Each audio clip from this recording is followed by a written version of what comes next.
World seemed to quiet, leaning in to listen. The ashen dragon took a step closer until he could feel the heat radiating off her, the scent of smoke and embers, the pulse of something old and fierce shifting beneath her skin. Then try with me, she said softly. Not as my prisoner. Not as my ward. As something else. He smiled. A slow, warm, thoroughly human smile that made her entire posture tense with an emotion she had no training to handle. Yeah, he murmured. I can try that. They stood there, human and dragon, conqueror and bureaucratic victim, morning sun curling around them like a blessing handed down by gods who had finally decided to enjoy the show. A new path waited at their feet, not carved by war, not written by ancient tradition, but shaped by something far messier and infinitely more powerful. Choice. Connection. The terrifying, exhilarating possibility of more. Veilcash extended one wing slightly toward him, a Draconel gesture both intimate and irreversible. Walk with me, she said. He stepped beneath her wing without hesitation. And for the first time in her long, fire-forged life, the Ashen Dragon did not lead her people into conquering a world. She let a single human lead her toward a future she had never dared imagine. The Imperial Palace was carved from volcanic glass and pride, each surface polished so fiercely that the Emperor Dragon could admire his reflection from 4 different angles whenever he wished. It was the sort of place designed to intimidate diplomats, scare away assassins, and confuse visiting humans who were not accustomed to ceilings that flickered with plasma veins. Yet for all its grandeur, its walls were trembling now, not from incoming fleets, not from a coup, but from the collective panic of the Dragon Court. Because the Emperor's little dragon was losing weight. Of course, no one said it quite so plainly. That would imply normalcy, and nothing in the Dragon Empire could ever be so simple. Instead, they declared metabolic destabilization of the crown hatchling, which sounded much more terrifying and conveniently avoided admitting they had no idea what was wrong. The Emperor stood on the throne platform, immense wings folded with heavy dignity. His scales shimmered the color of dying suns, a detail he would never share, because humans were annoyingly poetic and would turn it into a metaphor about aging. He glared down at his advisors, whose robes fluttered in the heated waves of his exasperated breathing. Explain to me, he rumbled, how my son, a hatchling blessed by the ancestors, heir to the Empire, bearer of my fire, could be losing weight under your watch. The Grand Astrologer stepped forward with a stack of charts. Your Radiance, the stars indicate a shift in his destiny, perhaps a cosmic test. The Emperor snorted so loudly that half the torches flickered out. Stop blaming the stars for your incompetence. The food overseer bowed. Sire, perhaps he simply needs more molten gold in his diet? He is 3 cycles old. If he consumes molten gold, he will explode. The overseer blanched. Ah. So we should reduce the portion again? Someone in the back whispered that perhaps the child was cursed. Someone else whispered that maybe a human spy tampered with his meals. Another suggested a forbidden romantic entanglement, which made absolutely no sense given the child's age but caused half the court to gasp dramatically anyway. The Emperor released a long, weary sigh. Enough. Fetch the specialist. A ripple passed through the room like a dropped stone disturbing a lake. The mechanical woman? An advisor asked, careful not to sound disrespectful while still implying disrespect. Yes, the Emperor growled. Her arrival was announced not with trumpets, but with a soft mechanical hum, because androids rarely appreciated ceremonial fanfare. She approached with smooth, measured steps, an elegant construct of alloy and synthetic skin, her expression carefully neutral yet undeniably human in the subtle tilt of her smile. Your Radiance, she greeted, bowing. Apologies for the delay. The palace corridors attempted to skin me 17 times for unauthorized enchantments. I'm concerned that your security system is developing a crush.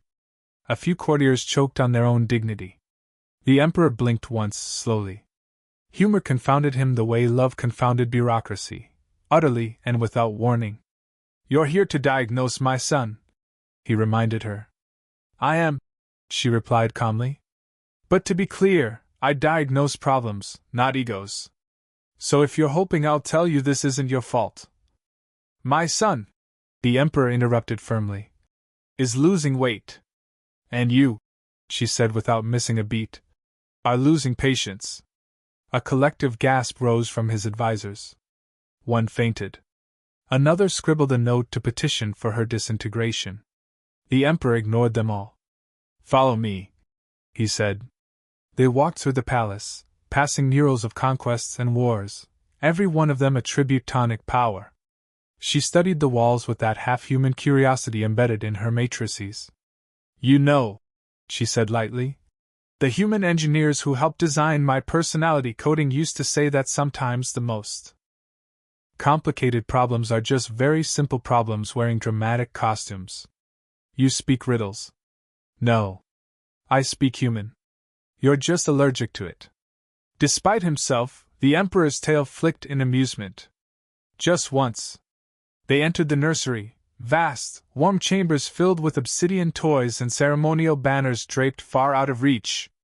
The little dragon lay curled on a cushion, his scales duller than they should have been, his small chest rising with soft breaths.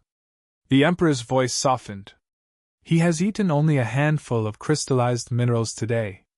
The mechanical woman approached slowly, lowering herself beside the hatchling. Her movements were gentle, far gentler than the court could understand. Sensors flickered in her fingertips as she scanned him. No fever. No metabolic collapse. No poison. No curse. Nothing biological is failing. She glanced back at the Emperor. He's not sick.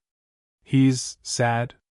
A murmur of disbelief echoed from the entrance where the court had clustered like gossip-hungry vultures. Dragons do not become sad. One advisor protested. Then your data is outdated, she replied. The Emperor stared at her with narrowed eyes. Explain. She brushed a hand over the hatchling's crest. The child stirred, leaning into her touch as though starving for something unspoken. You've given him everything, she said softly. Everything except what humans recognized as essential long ago. She paused. Connection. Comfort. Warmth. What he needs isn't a new diet. He needs someone. The Emperor bristled. He has me. She met his gaze calmly. Then show him. Not as an emperor. As a father. The words struck him deeper than any blade. And somewhere in the palace shadows, the first cracks began to form, not in the walls, but in the empire built on distance. The little dragon blinked up at the mechanical woman with eyes that shimmered like molten opal. It was the sort of look that made her neuroprocessors warm unexpectedly, as if an algorithm had decided to simulate the human sensation of being trusted. She hadn't asked for that subroutine. It simply came with the personality imprint, messy, unpredictable, unmistakably human. She sat beside him as he stretched his thin wings. The Emperor hovered in the doorway like an anxious mountain pretending it wasn't worried. Your radiance, she said without looking at him. You can step closer. He won't burst into flames because you stand within arm's length. Dragons, even imperial ones, were not accustomed to being instructed with such casual warmth. He moved anyway. The little dragon chirped, a sound so soft it could have been mistaken for the crackle of cooling embers. The Emperor's tail gave a startled flick. He hasn't made a sound in 2 cycles, the Emperor whispered. That's because, she answered gently, he didn't think anyone would listen. The Emperor's wings drew inward, shoulders folding in a posture that might have been shame if he were anything but a dragon. He approached the cushion slowly.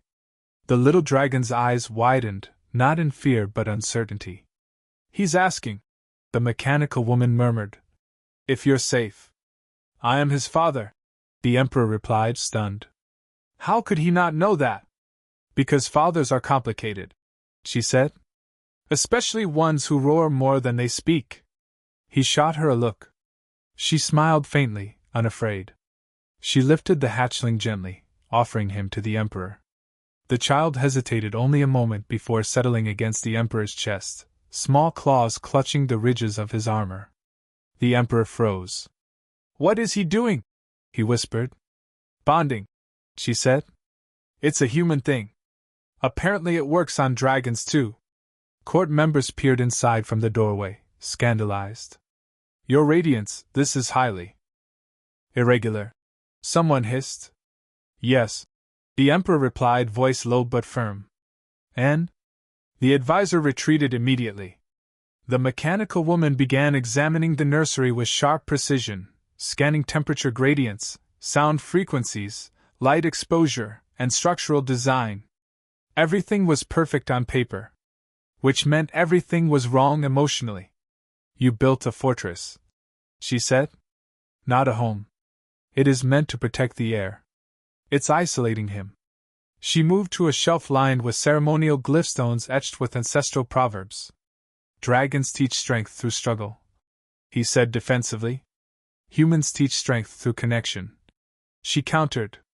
Maybe your son needs both. He watched her closely. You speak as if you know children. I don't, she admitted. But I know loneliness. It's coded into me, one of the human emotions my creators debated removing. They kept it because they said understanding loneliness would make me better at understanding people. And do you? Apparently, she said, glancing at the child cuddling against him. I understand dragons too. For a moment, the Emperor softened, scales dimming from blazing brilliance to the muted glow of quiet vulnerability. What must I do? He asked. Stay, she said simply. Talk to him. Let him see you care. The Emperor attempted conversation with his son, though his version of gentle fatherly tone sounded like a diplomat attempting to negotiate with a faulty plasma cannon. The little dragon chirped anyway. He likes your voice, she whispered. He likes the vibrations. The Emperor grumbled. See? Parenting breakthrough number 1. He glared. She pretended not to notice. Over the next cycle, she remained in the nursery, monitoring the child while making light jokes that tested the Emperor's tolerance. You know, she said as he paced, dragons burn entire fleets but can't talk to their own children without panicking. Humans have weaknesses, but at least we handle babies. We do not handle young, he retorted. We instruct. You terrified half your court trying to instruct him yesterday. They deserved it. He didn't. The Emperor fell silent. She approached gently. He doesn't need you to conquer anything, she said. He needs you to sit in one place without destroying it. He almost laughed. Almost. As the child drifted into sleep, the Emperor watched him with a tender fear he had never admitted aloud. The mechanical woman settled beside him, close enough for her shoulder to nearly brush his arm. You're not failing, she murmured. You're learning. And you, he began, then hesitated. You speak as though you understand me. Humans built my emotional models, she replied. We specialize in understanding complicated creatures, dragons included. He huffed a quiet, reluctant breath that might have been amusement. In the hush of the nursery, with a sleeping hatchling between them, something shifted. The palace felt different once the Emperor allowed himself to linger near his son instead of ruling from a ceremonial distance. The courtiers sensed it immediately, whispering through corridors as though affection were a political coup. And perhaps, in its own quiet way, it was. Your radiance seems softer, one advisor said nervously. Your radiance is smiling, another added, horrified. I am not smiling, the Emperor growled. But he was. Just barely. The mechanical woman walked beside him through the palace, observing everything with that almost human curiosity embedded in her circuitry. You know, she said thoughtfully, humans have a term for what you're doing. Enlighten me. Parenting. You're shockingly good at it. He disapproved of how warm his chest felt at that comment. Dragons excel at all things. Except emotional vulnerability. He stopped walking. Explain. She turned to him with a smile that held just enough mischief to be dangerous. You react to praise the way humans react to unexpected nudity. That is an outrageous comparison. That's what makes it accurate. He wasn't sure if he wanted to reprimand her or admire her honesty. The sensation was unfamiliar and annoyingly pleasant. They entered one of the ceremonial halls, where murals depicted past emperors in heroic poses, each one emotionally constipated in its own distinguished way. Your ancestors weren't big on smiling either, she noted. They conquered 7 star systems. And not one therapist. He glanced at her. Humans have therapists because humans are fragile. Humans have therapists because humans are social, she corrected. Dragons suffer alone. Humans refuse to. Maybe that difference is why your son is depressed. He tensed. He is not. She raised a hand gently. It isn't shameful. All beings feel. His body simply shows it more clearly. They walked deeper into the hall until they reached a viewing balcony overlooking the city of Ember. Towers and plasma rivers. You asked about my origin, she said softly. I did not. But you wondered, she replied, because she could read people even without reading minds. He folded his wings. Then tell me. My creators were human engineers assigned to build an adaptive diplomatic android, one who could mediate between species without bias. But humans don't work without bias, so they accidentally programmed me with empathy. That sounds like them, he said dryly.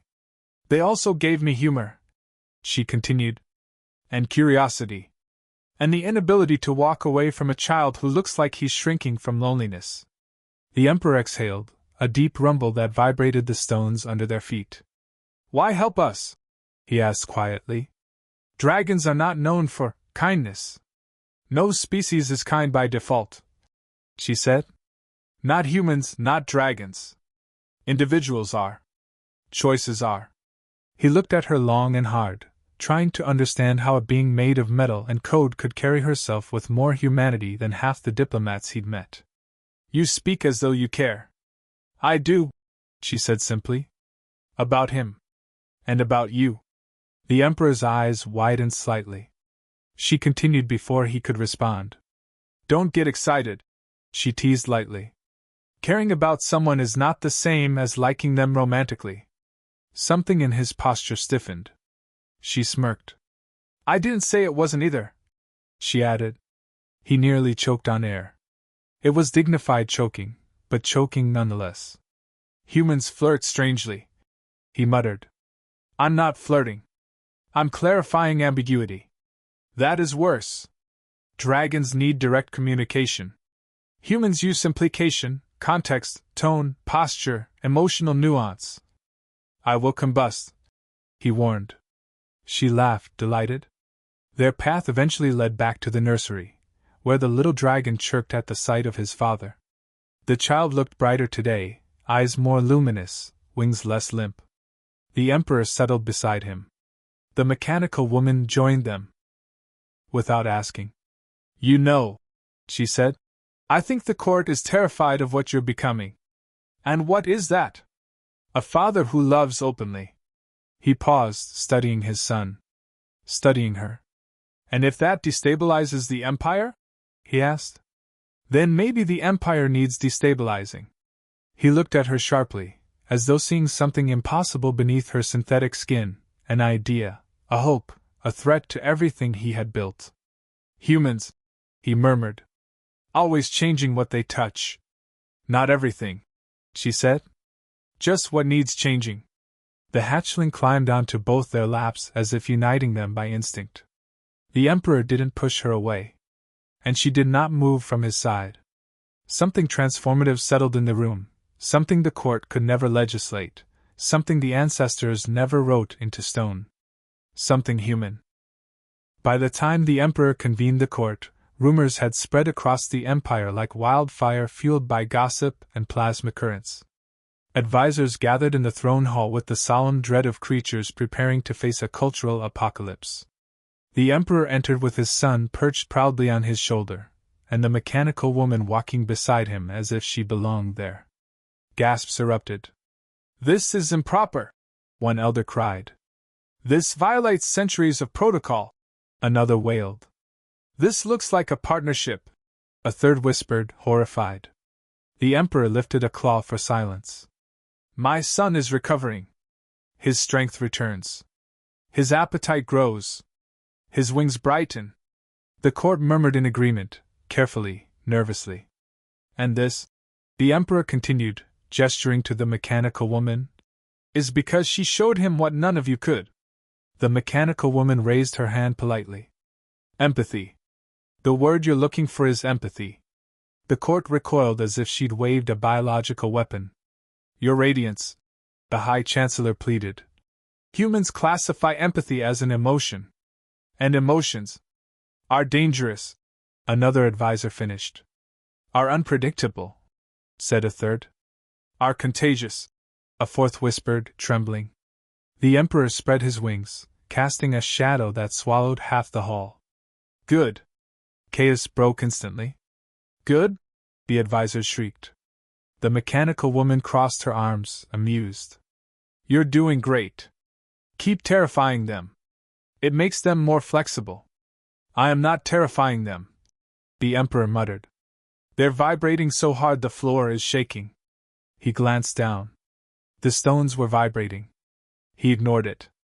My son, he declared, will be raised with the traditions of our empire and the emotional grounding of human empathy. The mechanical woman will remain as his guardian and advisor. A collective scream filled the hall like a choir of panicked metal kettles. You can't, one advisor cried. You absolutely must. Not, shouted another. This violates every ancient decree. All ancestral expectations. And also basic sanity. The Emperor's tail slammed into the floor with thunderous authority. Enough. The Empire will change because I command it. The room fell silent. The mechanical woman leaned close and whispered. Nice. That was very supportive yet intimidating father figure. Humans write entire movies about that. He pretended not to enjoy the praise. One elder mustered the courage to step forward. Your Radiance, are you truly suggesting that a mechanical creature with human emotions should guide the heir? She saved his life, the Emperor said. And she helped me save my own. The hall froze. The Emperor realized what he'd admitted. The mechanical woman processed it at the same time. Their eyes met, his full of reluctant vulnerability, hers full of warm surprise. She spoke carefully. Your Radiance, that sounds dangerously like sentiment. It is strategy. He corrected quickly. And perhaps, something else. One courageous advisor whispered behind his fan. This is romantic tension, isn't it? Another advisor fainted. The Emperor ignored them. You fear that emotion weakens us, he announced to the court. But emotion strengthened my son. Emotion strengthened me. And emotion, especially the kind humans wield, will strengthen this empire. The little dragon chirped in agreement, puffing a tiny flame that singed the Chancellor's robe. The court interpreted this as divine approval. The mechanical woman crouched and let the hatchling climb into her arms. His wings fluttered with renewed energy. You're getting heavier, she teased him softly. Good. The Emperor knelt beside her, an act that sent advisors collapsing in shock. You've changed him, he said. She smiled. You changed first. He exhaled, slow and deep. Humans, he murmured. Always reshaping the stars. Only because we get lonely, she replied. And we don't want others to be. Their closeness was unmistakable now. Softened edges, shared breaths, unspoken fear and longing braided together in quiet defiance of tradition. The Emperor cleared his throat roughly. If you intend to stay, permanently, there will be challenges. Emotional challenges? She asked with a playful lift of her brow. Political, he corrected. Emotional, she insisted. Both, he admitted. She touched his forearm gently, her warmth a strange miracle for a being made of circuitry. Dragons burn the galaxy for honor. Humans change it for love. Maybe your son will grow up doing both. The Emperor didn't pull away. And she didn't stop touching him. The court watched, terrified and fascinated, as the Empire's future took shape in that single moment, a future where tradition and empathy coexisted, where strength made room for tenderness, where an emperor dragon and a mechanical woman raised a child who would inherit both fire and humanity. The little dragon chirped again, louder this time, wings bright and proud. He was gaining weight. He was gaining joy. And for the first time in centuries, the throne hall felt alive. Humanity, messy, warm, and impossibly inconvenient, had entered the heart of the Dragon Empire. And nothing would ever be the same again.